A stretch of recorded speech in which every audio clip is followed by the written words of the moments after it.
Tetapi memang kedudukannya dalam Islam, Nabi Isa itu adalah seorang nabi, seorang utusan Tuhan, bukan sebagai Tuhan, bukan pula sebagai anak Tuhan, seperti yang diimani oleh saudara kita umat Kristiani.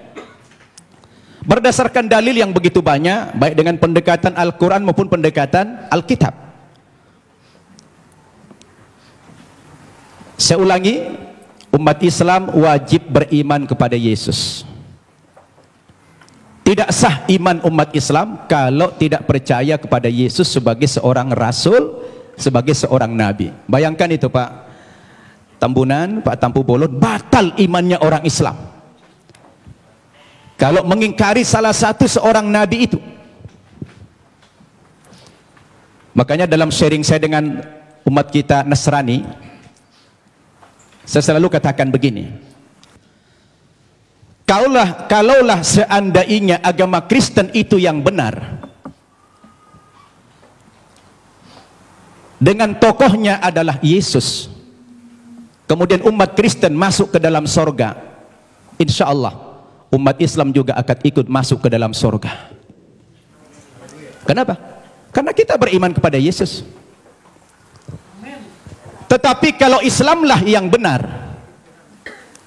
dengan tokoh kita Nabi Muhammad yang juga mengimani nabi-nabi yang terdahulu, kemudian saudara kita umat Kristiani tidak beriman kepada kerasulan Muhammad, mohon maaf, terpaksalah saudara kita masuk neraka kalau akan masuk surga. Ini untungnya menjadi umat Islam. Kenapa? Karena apa yang mereka imani kita imani juga, tetapi apa yang kita imani mereka tidak imani. Itulah perbedaan yang mendasar antara kita dengan umat Kristiani. Hanya persepsi tentang Nabi Isa, dia Tuhan atau Nabi. Berdasarkan ayat-ayat Alkitab yang sudah dipaparkan begitu banyak oleh Ustadz Insan Mokoginta tadi, ternyata ratusan ayat yang kontradiksi. Ada yang mengatakan Nabi Isa itu Tuhan, ada yang mengatakan dia Nabi. Oleh karena itu, saya ingin mengajak antum semua untuk merenung. Ketika kita berbicara Yesus itu Nabi atau Tuhan, apa yang menjadi parameter kita? Siapa yang paling punya otoritas membicarakan tokoh ini, Tuhan atau Nabi?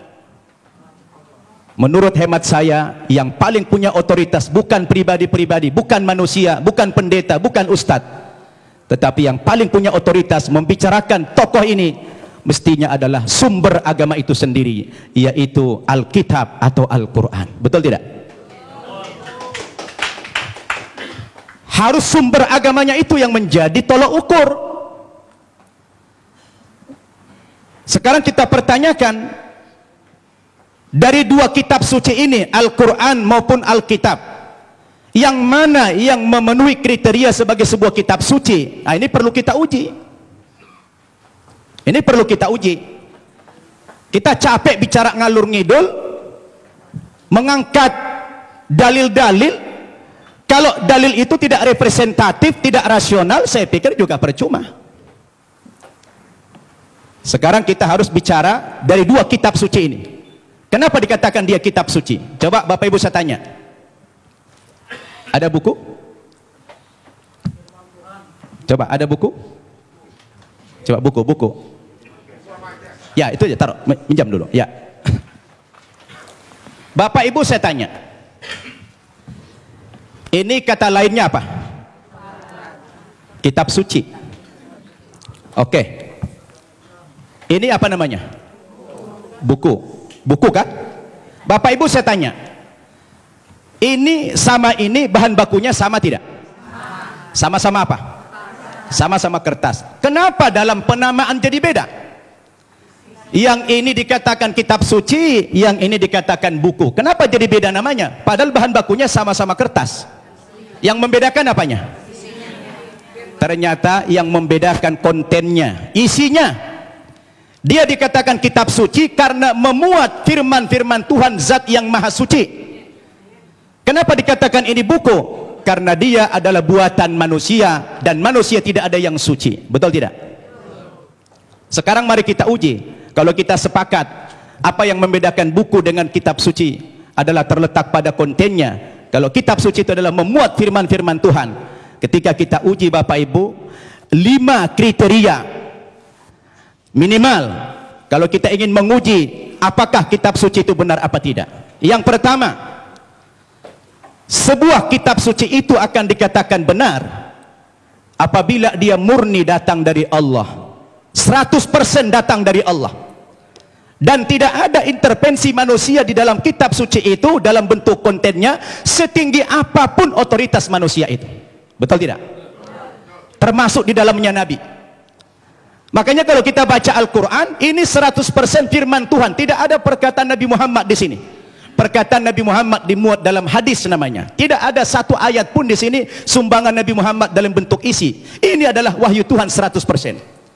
Akan berbeda kalau kita baca ini Alkitab, di sini sudah tercampur, di sini ada perkataan Tuhan, di sini ada perkataan Nabi, di sini ada perkataan Rasul Paulus, di sini ada perkataan murid-muridnya, tercampur. Lalu di mana letak kesuciannya yang dikatakan kriteria kitab suci itulah murni datang dari Tuhan? Itu satu. Yang kedua, kriteria kitab suci itu dikatakan benar apa tidak? Apabila kitab suci itu ditulis pada zaman kitab suci itu datang, yang diterima oleh Nabi yang menerima kitab suci tersebut. Saya tanya, Al-Quran kapan ditulis? Ketika Nabi Muhammad masih hidup. Dia suruh sahabat menulis Al-Quran. Karena dia tidak bisa membaca, tidak tahu menulis, dia minta bantuan sahabat. Sahabat menulis. Dan dia hidup sezaman dengan Nabi. Begitu selesai ditulis oleh sahabat, dikonfirmasi tulisan dengan bacaan Nabi, sama apa tidak, di cross check supaya tidak terjadi manipulasi. Kenapa? Karena kitab suci itu jadi pedoman. Sekarang Alkitab kita tanya, kapan ditulis? Lalu siapa tokoh yang menerima Alkitab? Alkitab ditulis bukan pada zaman Nabi Isa masih hidup, tapi sudah sekian puluh tahun, bahkan sekian ratus tahun Yesus sudah tidak ada di dunia ini, baru ada pembukuan Alkitab. Terus bagaimana seorang penulis akan mengkonfirmasi kepada yang menerima wahyu itu? Maka kemungkinan terjadi manipulasi sangat mungkin. Sebab yang namanya wahyu itu haruslah dari Tuhan, tidak boleh dari rekayasa atau karangan manusia. Betul tidak? Dua itu kriteria, dan Alkitab gugur menurut hemat saya di situ. Yang ketiga, kriteria kebenaran sebuah kitab suci itu adalah seorang penulis wahyu secara moral haruslah orang yang jujur, terpercaya, bukan pendusta. Penulis Al-Quran adalah orang yang jujur. Sekarang penulis Alkitab, bagaimana Alkitab disandarkan kepada Yesus, disandarkan kepada Musa, disandarkan kepada Nabi yang lain, sementara sang penulis tidak pernah jumpa dengan yang menerima wahyu itu? Bagaimana ini? Maka gugurlah kesucian kitab tersebut. Kemudian yang keempat, kriteria kebenaran kitab suci itu adalah apabila isi kitab suci itu tidak kontradiksi, satu isi dia. Kalau sudah bertentangan satu ayat dengan ayat yang lain, lalu yang mana yang mau dipegang? Masa Tuhan menurunkan tuntunan pedoman hidup bagi manusia, tapi manusianya malah bingung. Yang ini mengatakan Yesus Tuhan, yang ini mengatakan Nabi. Loh, yang mana mau diikutin? Ternyata kalau kita baca Alkitab sendiri, tidak pernah kata-kata dari Yesus yang muncul pengakuan bahwa dia adalah Tuhan. Kalau kita baca dalam Injil Markus pasal 12 ayat 28 dan 29, ternyata Yesus sendiri mengatakan Tuhan itu adalah Allah yang Esa. Itu ada dalam Alkitab yang sudah dibaca oleh Pak Insan tadi. Lalu siapa yang mengatakan Yesus Tuhan? Itu Paulus ternyata. Yang mengatakan dia Tuhan itu Paulus, bukan Yesus. Semestinya Yesuslah yang lebih berhak mengatakan kalau dia Tuhan. Rupanya kita baca dalam Alkitab, saya tidak tahu Pak Tampu Bolon sudah baca belum itu. Ya, kalau kita baca dalam Alkitab, ternyata yang mengatakan dia Tuhan itu adalah Paulus. Dalilnya di mana? Dalam Kisah Para Rasul pasal 2 ayat 36. Ya, Kisah Para Rasul pasal 2 36. Apa kata Paulus? Jadi seluruh kaum Israel harus tahu dengan pasti bahwa Allah telah membuat Yesus yang kamu salibkan itu menjadi Tuhan dan Kristus. Coba. Ya, siapa yang mengatakan Yesus Tuhan? Paulus. Kemudian dalam kitab Filipi pasal 2 ayat 11. dan segala lidah mengaku Yesus Kristus adalah Tuhan bagi kemuliaan Allah Bapa. Nah, dia yang mengatakan itu Paulus. Sekarang timbul pertanyaan, Paulus itu siapa? Paulus itu bukan muridnya Yesus, bukan sahabatnya Yesus, bukan pengikut Yesus, tapi Paulus itu adalah musuhnya Yesus. Nah, ini dia. Dan saya baca dalam Alkitab, ternyata aktor pendiri agama Kristen itu memang bukan Yesus. Yesus tidak pernah membawa agama Kristen. Yang mengatakan kata-kata Kristen itu adalah Paulus dalam Kisah Para Rasul pasal 11 ayat 25. Ketika dia mengajar di Antioquia lah pertama kali murid-murid itu dipanggil sebagai Kristen. Kristen artinya pengikut Kristus. Kristus artinya adalah juru selamat atau Al-Masih dalam Islam. Jadi Bapak Ibu yang saya muliakan, ini yang perlu kita jadikan sebagai alat ukur apakah Yesus Tuhan atau tidak. Kalau sudah kembali kepada Alkitab, saya pikir jelas semuanya. Maka kembali kepada kriteria yang tadi. Apa kriteria kebenaran sebuah kitab suci itu? Terakhir,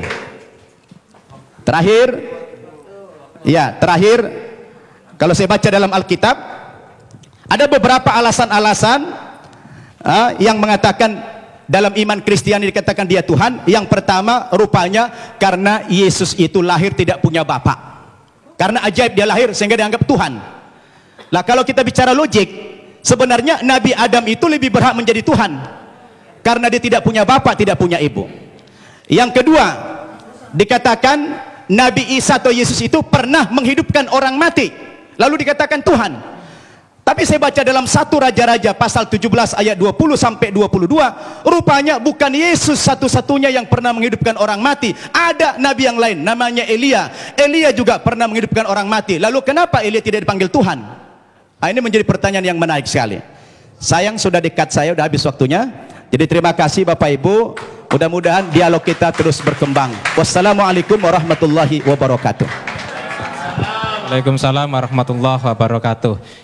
Bapak Ibu, inilah saatnya Bapak Ibu untuk bertanya. Assalamualaikum warahmatullahi wabarakatuh. Nama saya Winda dari BSD. Saya mau menanggapi masalah yang kita di Islam adalah kita diperintahkan juga dihimbau untuk berdebat seperti yang dikatakan bermusyawarah. Saya sering bermusyawarah dengan teman saya di Malang. Dia orang Kristiani, bergereja di Betani, dan dia mengaku sekolah pendeta. Saya sering berdialog dengan dia dan pernah saya mengatakan dalam kasus penghinaan Nabi Muhammad ini, akhir-akhir ini saya pernah bertanya kepada dia, apa pendapatmu jika agamamu dinodai? Kemudian dia menjawab, Kristen bukan agama.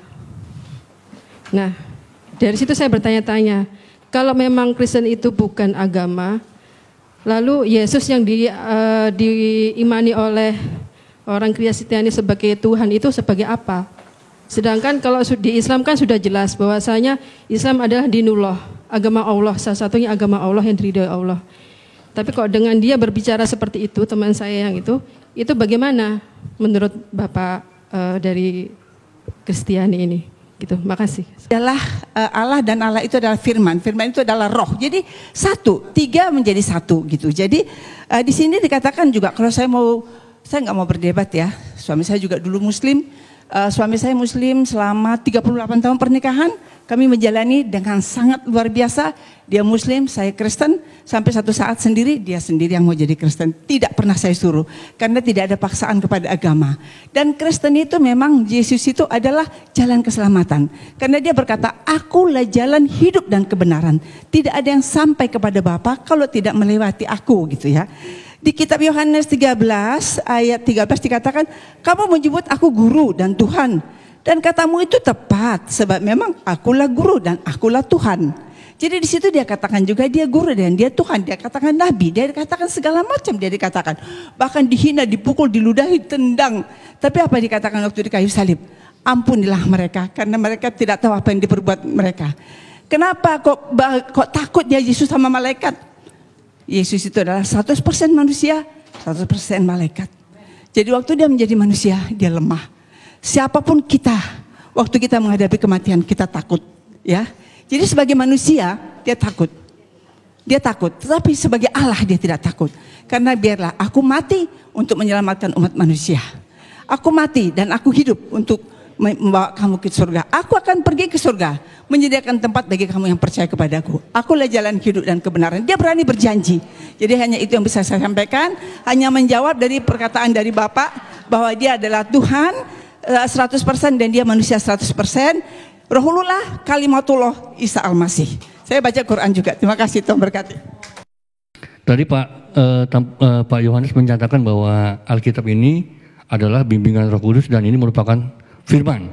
Jadi tidak boleh main-main dengan firman ini. Oke, sekarang saya coba mau membacakan satu di Korintus. Itu Paulus berkata, apa yang aku katakan, aku mengatakannya bukan sebagai seorang yang berkata menurut firman Tuhan. Dengan apa yang saya baca ini nampaknya kontradiksi, Pak, karena Paulus sendiri dia mengaku bahwa apa yang diucapkan bukan firman Tuhan. Bagaimana Bapak bisa mengklarifikasi bahwa ini adalah firman Tuhan? Itu yang pertama. Dengan Pak Luga, tadi mengenai utusan, Pak, tadi kita ramai bicara mengenai utusan Yesus, utusan atau Tuhan. Di 13:13 yang tadi Ibu sampaikan tadi, itu Yesus berkata, aku guru dan aku Tuhan. Ya, tapi Bapak mungkin perlu cek dengan Pak Moko Ginta, Alkitab versi yang tahun 30 itu bukan Tuhan tapi Tuan. Ya, jadi penambahan kata H itu berdampak sangat luar biasa. Tuan Wisaksono menjadi Tuhan Wisaksono.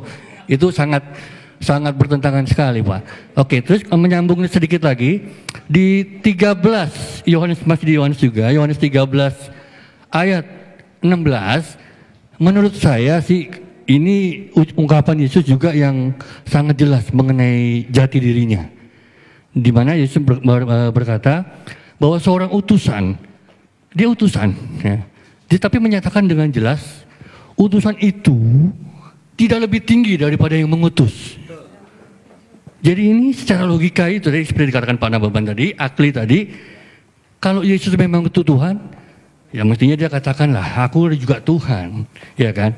Tapi dia bilang jangan jelas, seorang utusan tidak lebih tinggi daripada yang mengutus. Betul kan? Dan seorang hamba juga tidak lebih tinggi daripada yang menciptakan. Ya, terima kasih. Assalamualaikum warahmatullahi wabarakatuh. Assalamualaikum warahmatullahi wabarakatuh. Saya Mukti Ali, asal dari Sentul, Bogor.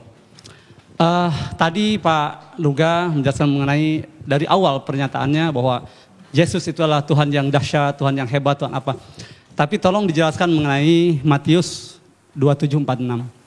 Itu peristiwa penyaliban ya. Sekitar jam 12 datang sebuah awan hingga kira-kira pukul 3 berteriaklah Yesus dengan suara yang nyaring. Eli Eli lama sabachthani. Tuhanku, Tuhanku, kenapa engkau tinggalkan aku? Lah, di sini kalau memang dia Tuhan, Tuhan yang dia panggil. Kemudian juga kok tidak sedahsyat yang Bapak sampaikan. Kemudian juga dalam tadi Bapak, mohon maaf Pak Yohanes, itu kan menyinggung masalah Lukas 4 ya. Lukas 24, mohon maaf, 24 yang 46-nya. Bahwa Mesias akan dibangkitkan pada hari ketiga di antara orang mati. Mestinya dilanjutkan. Dan ini sudah dijelaskan dalam kisah Raja-Raja, kemudian Mazmur dan Torah. Tapi demi Allah sampai saat ini saya tidak pernah menemukan, Pak. Mungkin Bapak bisa menjelaskan di mana itu. Kalau Tuhan memang benar, dia Tuhan yang menjelaskan, tidak berdosa, mestinya ada, Pak. Dalam Torah, Mazmur, kisah Raja-Raja, bahwa apa yang dinyatakan pada 46-nya itu, silakan dicek Lukas 24, 44 sampai 46. Itu dahsyat sekali, ayat-ayat misterius ini. Jadi ternyata tidak ada. Mohon maaf kalau saya katakan kok berdosa gitu. Assalamualaikum warahmatullahi wabarakatuh. Nama saya Eri dari Tangerang. Ya, jadi tadi mengatakan bahwa Paulus bisa dipercaya karena mukjizatnya yang masih ada sampai sekarang, yang terjadi pada pendeta-pendeta yang banyak menyembuhkan orang-orang. Namun ada satu permasalahan tadi, di mana ada orang yang mengaku dibayar, dan Pak Luga sendiri mengatakan tidak bisa kalau hanya satu orang saja. Kalau saya baca itu pendekatan untuk menutupi.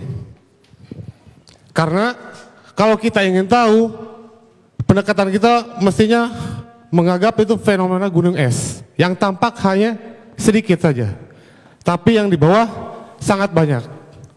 Itu yang sudah dibayar.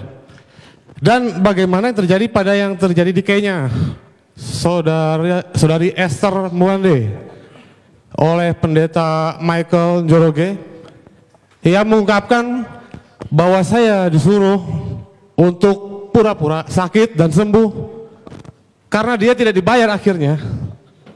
Nah, jadi di mana letak mukjizatnya itu? Demikian, terima kasih. Saya sudah membaca bukunya Pak Insan. Masalah dia bilang ayat-ayat Nabi itu, terus terang saya udah baca banget ayat itu. Dan saya udah tahu banget itu. Yesus tidak tahu hari kiamat, bagaimana dia Tuhan. Kok dia yang nggak tahu hari kiamat? Terus terang saya udah tahu banget itu.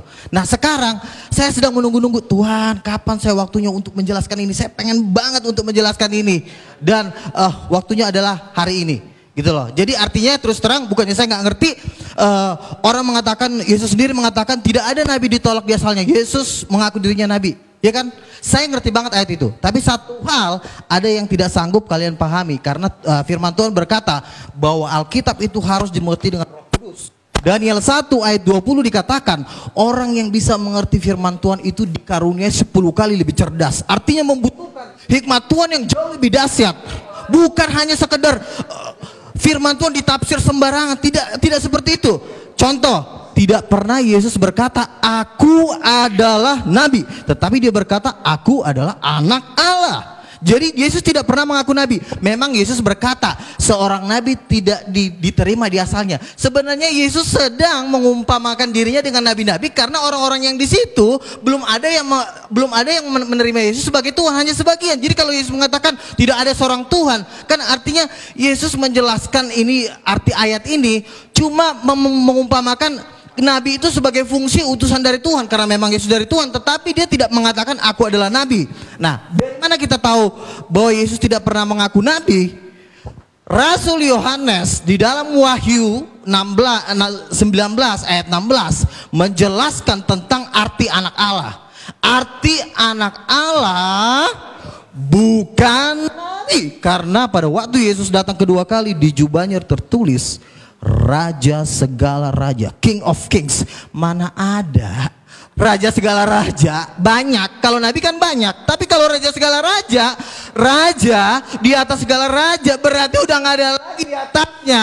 Berarti dia adalah Tuhan, the King of Kings. Jadi begini, kita tidak bisa menafsirkan kitab para nabi menurut apa kata Ahmed Didat, karena penafsiran-penafsiran Bapak Insan Mokoginta itu kan diambil dari Ahmed Didat, hikmat-hikmatnya doktor, profesor, doktor teologi yang nggak bisa buat apa-apa. Jadi penafsiran tentang Yesus harus diteguhkan dengan tanda-tanda mujizat, bukan hanya bergelar hanya doktor, profesor ditafsirkan. Contoh misalnya, inilah Nabi Yesus dari Nazaret.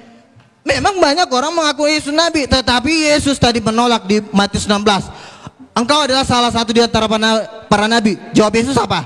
Dia diam, dia tidak mengatakan, iya betul kamu mengatakan bahwa aku adalah nabi. Dan Yesus, tolong tunjukkan Pak Insan di mana Yesus berkata, akulah. Bukan hanya ayat-ayat ini itu, tapi mana tunjuknya? Akulah nabi. Tetapi Yesus jelas berkata, aku adalah anak Allah. Dan penafsiran nggak boleh sembarangan, karena di 2 Petrus dikatakan tidak boleh orang menafsirkan kitab suci menurut kehendaknya sendiri. Haleluya. Berikan dulu kemuliaan buat Tuhan. Udah siapa banget. Mana? 2 Petrus 2:1. Orang basic. Nih. Yang terutama kamu harus ketahui. Aduh, tuh, Tuhan marah kan? Nyalain lampunya.